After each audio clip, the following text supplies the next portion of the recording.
देखिए, मणिशंकर अय्यर ने आज जो कहा और जितना कहा, मैंने उनका पूरा बयान सुना और मैं समझता हूं कि इससे जाहिलाना स्टेटमेंट या तो सलमान खुर्शीद साहब ने कुछ दिनों पहले दिया था, वो टक्कर का था, बराबरी का था, मुकाबले का था, या फिर आज मणिशंकर साहब ही उसको टॉप कर सकते थे, उन्होंने टॉप कर दिया। मैं बहुत बेसिक दो चार बातें कह के अपनी बात खत्म करूंगा, बहुत लोग बोलने वाले हैं। रूबिका, ये जो सबसे इंपॉर्टेंट बात कही है इन्होंने कि मुगलों ने कभी हिंदुस्तान पर अत्याचार नहीं किया। मैं न्यूट्रल किताबों की बात करता हूं, छोड़िए जहांगीर ने क्या लिखा, एनसीईआरटी ने क्या लिखा।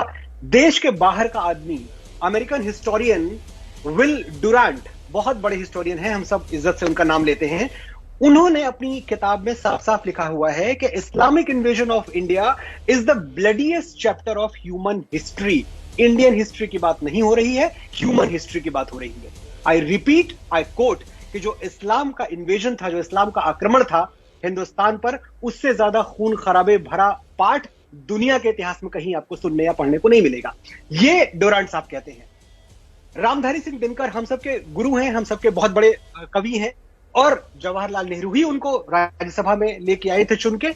दिनकर ने एक बात क्लियरली अपनी किताब में लिखी थी, संस्कृति के 4 अध्याय में, तीसरे अध्याय में लिखा था, मैं कोट कर रहा हूं, कि भारत में मुसलमानों का अत्याचार इतना भयानक रहा है कि सारे संसार के इतिहास में उसका कोई जोड़ नहीं है।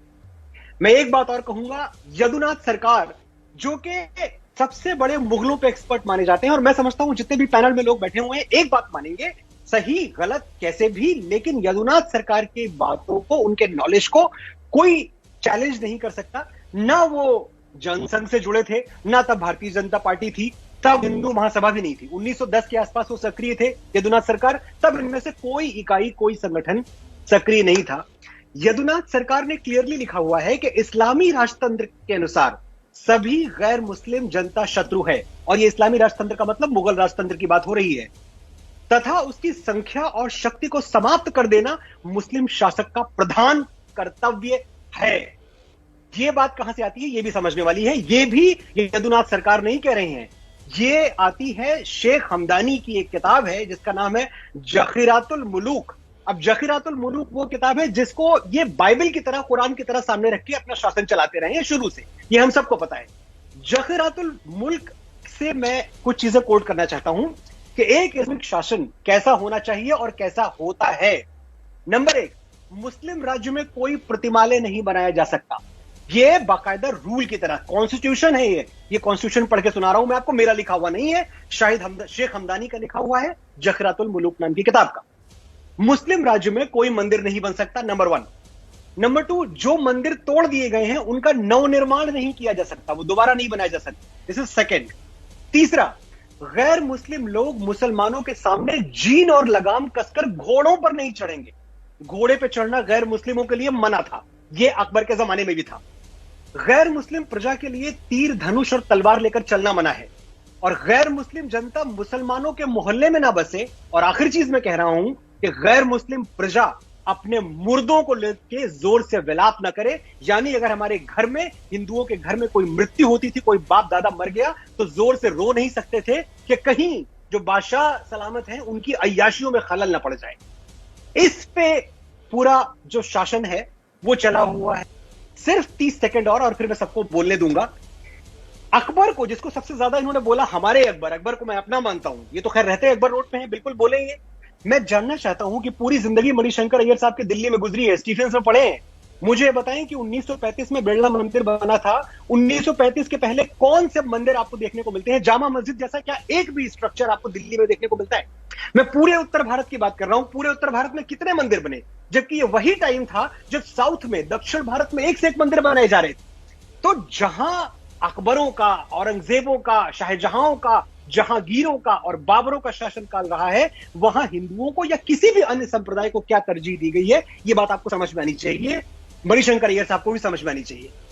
और एक चीज आप देखें, अबुल फजल ने 2 किताबें लिखी हैं अकबर के बारे में, एक है आईने अकबरी और दूसरा अकबरनामा।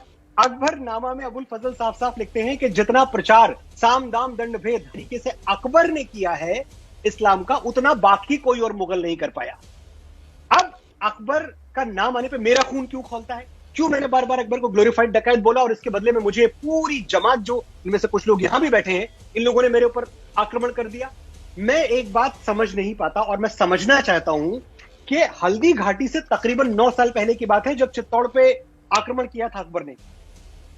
चित्तौड़ के आक्रमण का जो सबसे काला पन्ना है वो ये है कि 300 छत्राणियों ने जौहर किया अकबर की आंखों के सामने।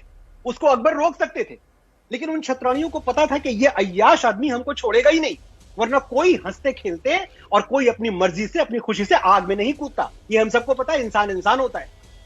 चित्तौड़ का किला जीतने के बाद अकबर ने 30,000 सिविलियंस को स्लॉटर किया, मौत के घाट उतारा है। सिविलियन बात कर रहा हूं मैं, निहत्थे लोग। ये हाथ में तलवार लिए हुए थे, ना तीर लिए हुए थे, ना किसी तरह का शस्त्र लिए हुए थे। क्यों मारा इनको? इनको इसलिए मारा क्योंकि ये लोग मुसलमान नहीं थे, एक खास तबके से ताल्लुक रखते थे। अगर फिर भी आपको लग रहा हो कि ये तो मनोज मुंतशिर की मनगढ़ंत बातें हैं, बनी बनाई बातें हैं, तो मैं सिर्फ एक बार वो आपको पढ़ के सुनाना चाहता हूं जो फतेहनामा चित्तौड़ अकबर ने जारी किया था। चित्तौड़ से निकलने के बाद अकबर ने जारी किया था, मनोज मुंतशिर ने नहीं किया था। क्या लिखा था अकबर ने उसमें, आप सुने। हम अपना कीमती वक्त अपनी सलाहियत के मुताबिक जंग और जिहाद में गुजारते हैं।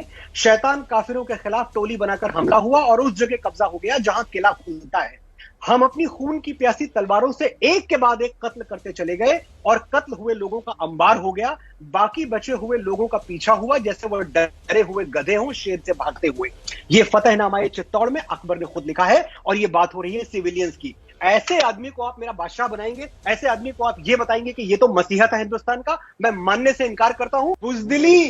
बुजदिली में और सहिष्णुता में, टॉलरेंस में फर्क है।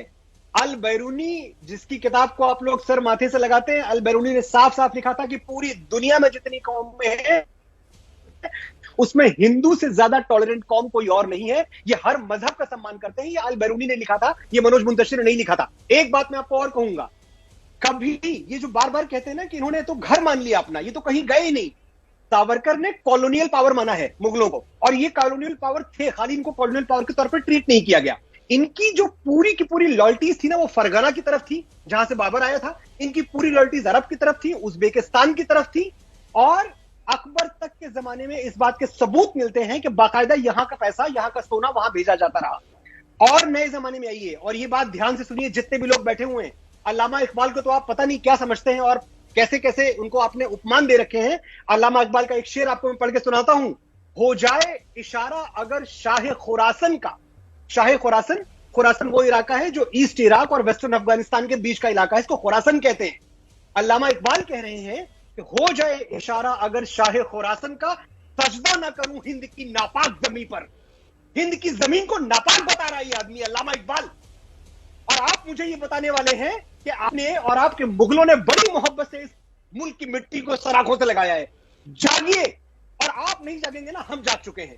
और मतलब ये कतई नहीं है तस्लीम साहब या जो भी मेरे साथ पैनल में लोग बैठे हुए हैं कि हम हिंदुस्तानी कोई एंटी इस्लामिक हैं, बिल्कुल नहीं है। इस देश का कोई हिंदू एंटी इस्लामिक नहीं है। हम एंटी मुगल हैं और हम जिंदगी भर एंटी मुगल रहेंगे।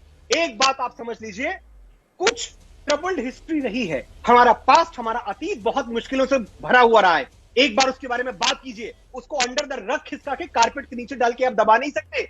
हमसे बात कीजिए, हम बात करेंगे जो पुरानी बातें हैं। इसीलिए आपसे रुबिका बार बार कह रही है कि आक्रांता को आक्रांता मानने में शर्मिंदगी कैसी? आपकी कौन सी वफादारियां, कौन सी लॉयल्टी जुड़ी हुई है जो आप अकबर को डकैत नहीं मान सकते, उसको आक्रमणकारी नहीं मान सकते?